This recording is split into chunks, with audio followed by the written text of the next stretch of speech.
अस्सलाम वालेकुम, आप देखें ब्रेकिंग पॉइंट। मैं हूं मोहम्मद मालिक। मेरा ख्याल था आज का प्रोग्राम हम कर रहे होंगे जो इलेक्शन कमीशन ने 20 अरकान को क्लीन चिट दे दी और उस पर बड़ा सख्त रिएक्शन आया पीटीआई का। लेकिन फिर लंदन से डिफेंस मिनिस्टर ख्वाजा आसिफ साहब ने बात की, एक दो बातें की BBC उर्दू से, और वहाँ के बाद एक पाकिस्तान में एक नई बहस छिड़ गई।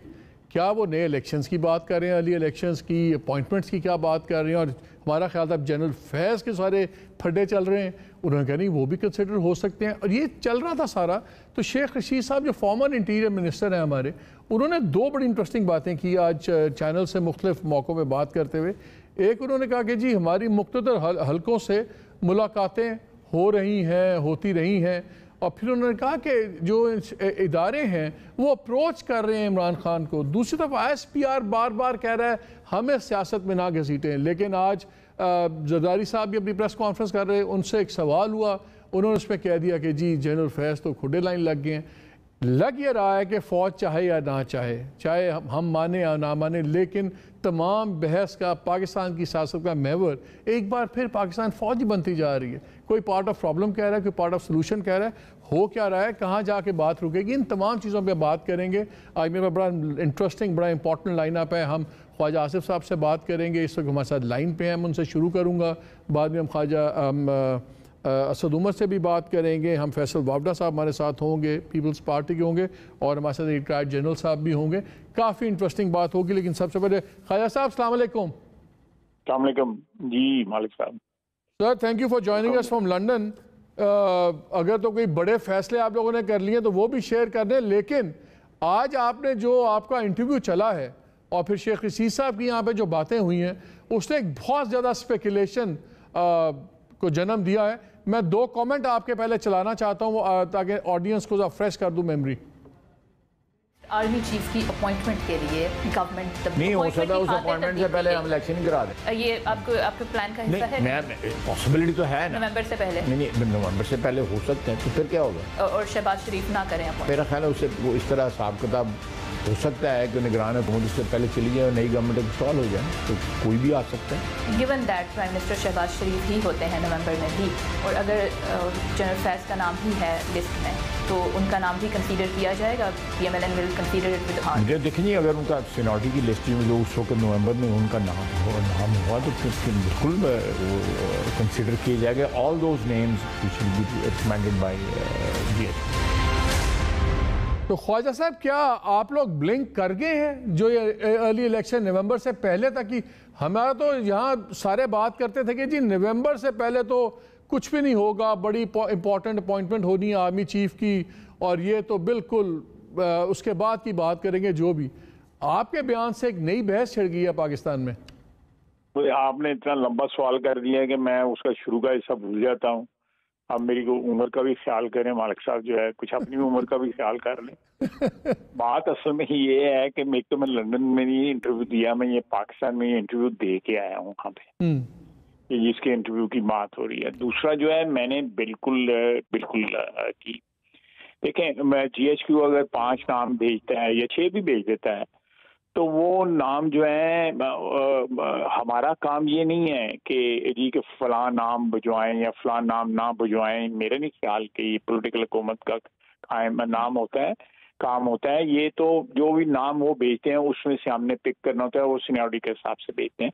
मुझे 2 दफ़ा का ये एक्सपीरियंस है, 2013 का और 2016 का, और मैं उस एक्सपीरियंस की बुनियाद पर ये बात कर रहा हूँ।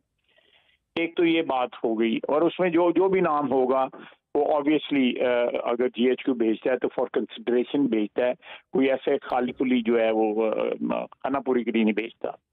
एक तो बात ये हो गई। दूसरा जो है ना, मैंने इलेक्शन के जो बात की है वो बिल्कुल 100% मैंने बात की है इस अपॉइंटमेंट के हवाले से, क्योंकि ये जो कॉन्टेक्स्ट था इस गुफ्तगू का उस वक्त उस स्पैन में, टाइम स्पैन में, वो उसका इस गुफ्तगू का उस वक्त उस स्पैन में, टाइम स्पैन में, वो कॉन्टेक्स्ट जो था वो अपॉइंटमेंट थी चीफ की, जो है कि नवंबर में ड्यू है तो उसके वक्त क्या होगा। तो मैंने कहा जी अगर हम होंगे तो हम अपॉइंटमेंट कर लेंगे, नहीं तो अगर उससे पहले इलेक्शन जो है वो हो जाते हैं तो नई गवर्नमेंट कर लेगी। उन्होंने कहा उससे पहले इलेक्शन हो सकते हैं, तो बिल्कुल हो सकते हैं। कोई इलेक्शन का जो है पॉसिबिलिटी जो है, जिस तरह फ्लूइड पॉलिटिकल सिचुएशन जा रही है, तो एक पॉसिबिलिटी हो सकती है। मैंने पॉसिबिलिटी डिस्कस की है, मैंने कोई कैटेगोरिक आंसर नहीं दिया। दूसरा, जरदारी साहब ने जो बात की है, अभी मुझे बताया गया है, उन्होंने बिल्कुल सही बात की है कि जो 2-3 रिफॉर्म्स हैं वो हम बिल्कुल करेंगे। और ये पिछली हुकूमत के वक्त भी जो है ये डिस्कस होते रहे हैं गवर्नमेंट पार्टी में और अपोजिशन में, जिसमें इलेक्शन रिफॉर्म्स भी थे और जिसमें नायब का लॉ भी था, 1-2 और कानून भी थे। ये सारे के सारे डिस्कस होते रहे, not once not twice but many times, multiple occasions पे डिस्कस हुए हैं।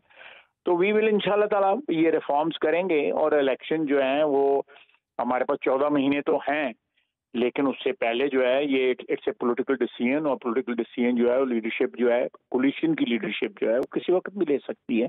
अच्छा, उसमें कोई टाइम बार तो नहीं ना है इसमें। खान साहब ये बताएं, ये एक पहले काफ़ी दिनों की ब्रेक के बाद ISPR ने बड़ा एक स्टर्न सा बयान आया था कि जी बिल्कुल आप फौज को बीच में ना लाएं, सियासत में ना घसीटें सब कुछ। लेकिन आज फॉर्मर इंटीरियर मिनिस्टर ये कह रहे हैं कि इदारे हमें अप्रोच कर रहे हैं इमरान खान को, हमारी मुख्तदर इदारों से मुलाकातें जारी हैं, और अगर आप चाहते हैं तो एक क्लिप उनका काइंडली सुन लीजिए जिसमें कितने ये स्पेसिफिकली वो एक बात कर रहे हैं। बातचीत तो चल रही है ना मुख्तदर हलकों से। ये तो नहीं होता कि बातचीत मुख्तदर हलके खत्म कर देते हैं। हालात जितने भी खराब हों, ये उनका फर्ज है कि तमाम पार्टियों से राब्ते रखें, और हमारे साथ भी इनके राब्ते थे, हैं और रहेंगे।